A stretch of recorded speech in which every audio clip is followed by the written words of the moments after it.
Been a while. Let's make something cool. What is up, everybody, and welcome back to another episode of Toast Hammer. One that was a long time coming.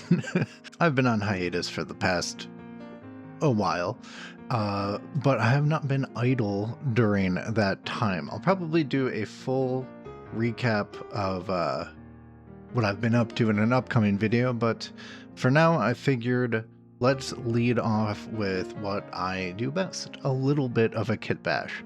Now, you've already seen the thumbnail, you know what's coming. This is the big one, the Dude Reno, the centerpiece model for my Custodes army, the King in Yellow. That's right, Constantin Valdor himself, who does have an official model via Forge World.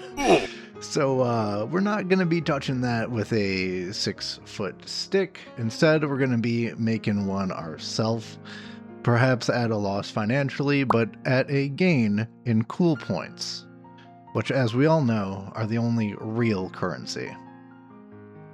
So let's get right into it. To begin with this model, I'm using two primary kits, Bastion Carthalos and Valerian, that's the one. Can you tell it's been a while? I can. But in truth, I could have just used a normal custodian guard. I didn't actually need this kit for its individual bits. It turns out he's just wearing normal Custodes armor. I thought it would be like a little bit fancier, but that's not really the case.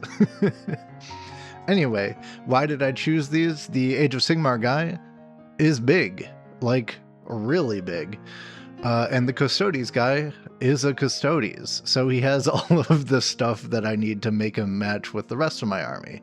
I also am using one bit from this lady, just the one, but luckily she's apparently really cheap on eBay, because I guess she was part of like the Dominion box set or something like that, so you know, I'm okay splurging a little bit so I could get something that looks really fitting for our Valdor model.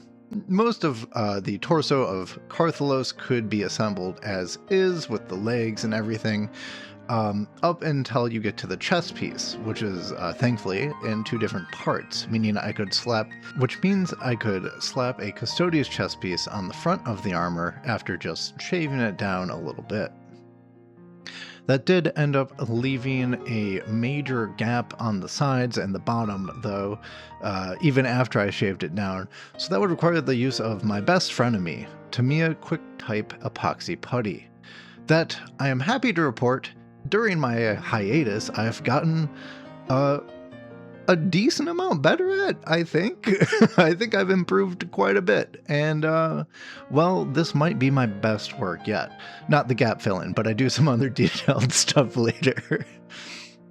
But after quickly plugging in those gaps and adding some to the neckline as well so the head would fit, we're doing a head swap. There's a normal Custodes head that looks almost exactly like Constantin Valdor. Really lucked out there, especially since all my other ones are going to be helmeted anyway. But, you know, he forgot his.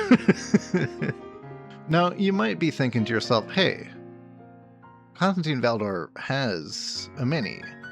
He has armor, and that armor doesn't really look like it. And you're right, because his armor, as I understand it, is still in the Imperial Palace on Terra. He left it there.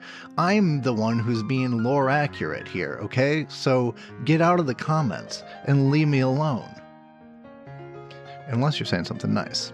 But anyway, we continue on assembling the other sort of like, there's some obvious places where Custodes details can go in, like the hip guards and things of that nature. I'm not actually replacing any of the shoulder pieces here. I think the original ones are pretty cool, and he has a nice little cape that molds into it, so I'm keeping that going as well. Although I am omitting one of the rommels, I think they're called, those little like tilt shield shoulder things on his shoulder piece, on one of his shoulders, so we're gonna have to do some more gap filling in there to make that piece fit. But otherwise, that is the main body of this dude, with just the neck, that one piece from that lady, shaved off and transplanted onto the back collar of the torso over here as well. So we get that nice sunburst pattern that Valdor's armor is known to have. And it is really just a really helpful detail in establishing that silhouette and selling that this is Constantin Valdor and not just a random dude. Now, the next big thing to tackle was the weapon. This is not the Apollonian spear that is also on the Imperial Palace in Terra. This is just something that kind of looks like it. Because I wanted to make him have a unique weapon to, again, just sell that silhouette a little bit more and make him recognizable as not just another Custodes dude. So I decided to fabricate the blade entirely out of plasticard, which was not that difficult to do. I think what I would call a pretty good job, having never tried this before. All it took was a little bit of resizing, a little bit of shaping, and oh yeah, some filing. And some more filing. And more filing. And more filing than you would be comfortable with. And then some sanding. And then back to some more filing. But eventually I got it in a shape that I was pretty happy with, and I was able to affix it to the model. No problem, because it's styrene plastic. It bonds perfectly well with, plastic cement, creating a really strong bond there that I'm not super concerned about having to pin or anything like that, even though it is a very thin piece of plastic. Those are very strong sort of chemical bonds created from the styrene and the ABS plastic. After that was just attaching the arm. I had to shave off the original hand of the dude and put the new one holding the spear in place, attach that to the torso in a menacing angle, and pretty much just assemble the rest of the model as is, adding the shoulder pads, the cape, and, things of that nature. And then I did a little bit more putty cleanup and detailing off camera to have a really nice finished product. Normally, this is where I'd say let's slap some primer on it and get some beauty shots. But this is my first time back, so I decided to paint it up for you as a little bit of a treat. And that's also where I almost ruined the entire project. You see, I was spray painting it when it was dark out, and as a result, I was holding the model like way too close to the spray paint, and it ended up overspraying and absolutely drowning it in spray paint. So I quickly tried to get like a paper towel and wipe all the excess off, which worked okay. It left a lot of paper towel fibers, which I had to also deal with. And then I tried to give it a zenithal spray to kind of even things out. I ended up having to sand a bunch of it down where the paint started to pool, and there was some detail lost to the point where I was like, maybe I should just strip this model and start over. But this is the other part, is I was looking it up online. I don't know how true this is, but it seems that the internet consensus is if you strip away paint, the putty, green stuff, etc. work that you've done will also get eaten away. And I was really happy with the green stuff work that I did, and I wasn't confident that I would be able to replicate it. And this video is already super late coming out. I've been working on this project for a really long time, and part of the reason it's really late coming out is because I was going back and forth over if I should just push through with the paint job or strip it and try again. And I eventually just decided to power through and hope for the best when disaster struck almost immediately again. And there was a clog in my airbrush when I was trying to paint his golden yellow gold armor, which I also decided to just power through. Pro tip, don't do that. It's a bad idea. But I did it anyway.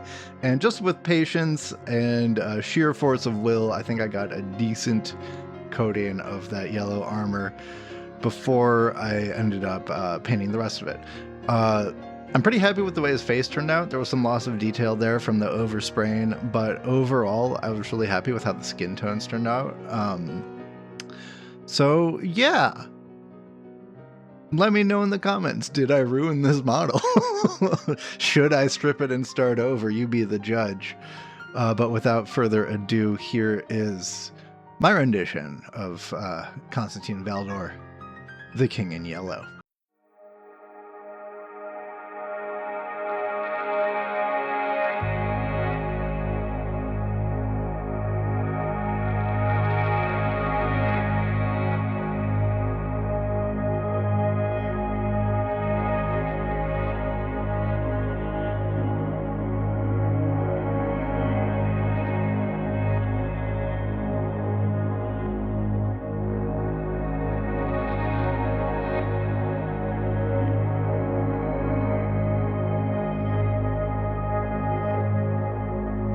I very much hope you enjoyed this kit bash. It was definitely a project that pushed me to my limits, not only in the hobby physicality and technical specialty of it all, but also my emotional stability.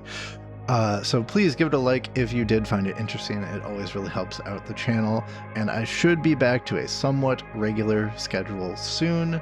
I will be talking more in my next video about the game I'm designing, which I've been doing a lot of work on during my time away from YouTube, and I'm really excited to share with you guys where that's at and what else I've been up to. So hit that subscribe button if you want to see more of that, and also more kit bashes, more Toast Hammer stuff. I have a couple of other projects in various stages of completion because this one took so long. I was doing other stuff in the mid at the time, so yeah, there's a lot of stuff in the pipeline and a lot of stuff I'm really excited about, so stay tuned. As always, peace.